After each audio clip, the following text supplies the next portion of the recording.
How's your relationship with President Trump now? It's actually unparalleled in the history of our two nations. It doesn't mean we agree on everything, but we agree on the substantive things and the main things. President Trump has been an incredible ally of Israel, incredible friend we've had. I think there are many possibilities for peace, which I'm discussing with President Trump and his team, and we plan to seize them. I think you'll see that not only are the Abraham Accords not endangered, they'll be expanded. A history-making day at the White House with the signing of the Abraham Accords. The agreement normalizes diplomatic relations between Israel and two Arab nations, the United Arab Emirates and Bahrain. President Donald Trump, Israeli Prime Minister Benjamin Netanyahu, and foreign affairs ministers from the United Arab Emirates and Bahrain all gathered at the White House this afternoon, putting pen to paper for diplomacy in the region. We're here this afternoon to change the course of history. After decades of division and conflict, we mark the dawn of a new Middle East. The Accords, named after the biblical figure Abraham, the father of all three great faiths, Christians, Jews, and Muslims. The goal, to advance the region and the world. Thanks to the great courage of the leaders of these three countries, we take a major stride toward a future in which people of all faiths and backgrounds live together in peace and prosperity. For Israel, the hope for better days ahead with its neighbors. This peace will eventually expand to include other Arab states, and ultimately it can end the Arab-Israeli conflict once and for all. The eyes of the world are watching the president broker a more peaceful future in a region of the world that has long been ruled by anger and division. These agreements prove that the nations of the region are breaking free from the failed approaches of the past.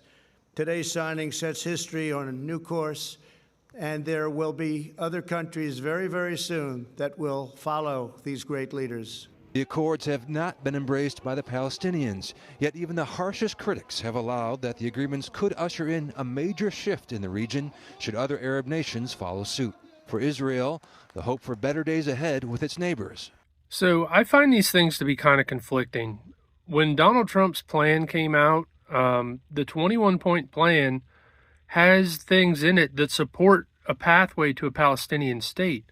However, when you hear this thing about the Abraham Accords, Netanyahu is supportive of it. I think there are many possibilities for peace, which I'm discussing with President Trump and his team, and we plan to seize them. I think you'll see that not only are the Abraham Accords not endangered, they'll be expanded.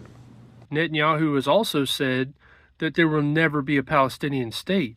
My opposition to a Palestinian state is not simply my policies or my government's policy. It's the policy of the state and people of the state of Israel.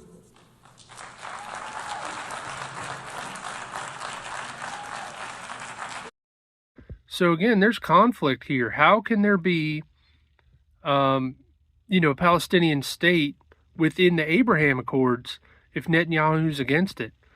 And I noticed that Trump talks about an interfaith, these Abrahamic religions living side by side in peace and security. And with his recent meeting with 8 other Arab countries, he's looking to bring others into this agreement.